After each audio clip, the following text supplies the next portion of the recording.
Hello everyone, this is Madhu Tawar. Welcome back to our course of data science with Python. This is our sixth video. Then, in before this video, we have completed five topics, including basics, data preparation, modal evaluation, and more topics like that. This is our sixth video, in which we will learn about naive Bayes classification, its type, and some more topics. Okay, so let's start with this topic. So basically, what is naive Bayes classification? So naive Bayes is a probabilistic classifier based on a Bayes theorem that we'll learn in our schooling in 11th 12th class mathematics में, which assumes independence among features.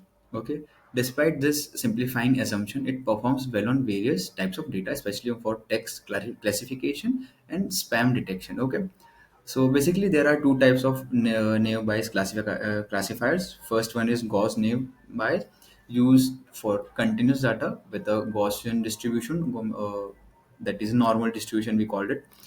उसके भी दो types होते हैं. First होता है multinomial और second होता है बर्नौलीज नेव. मल्टीनोमियल क्या होता है? Commonly used for document classification as it works well with count data.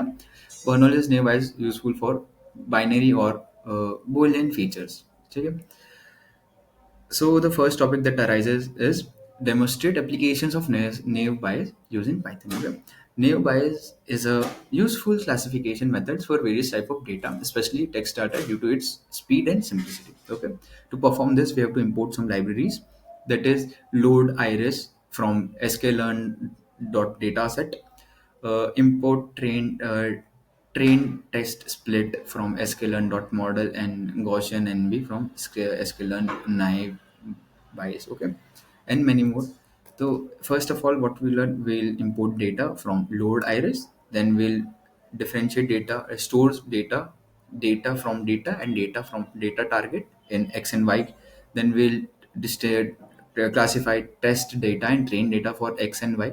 Then we'll split this on the basis of size. That is, test size for X will take zero point 0.3, that is 30%. Okay, then we'll find a predictor that predicts the accuracy, and find accuracy, confusion matrix, and classification report. This is all about naive Bayes. Thanks for watching. I hope you'll enjoy this video, and I hope this will be helpful for you. Thank you so much for being with us. Thank you.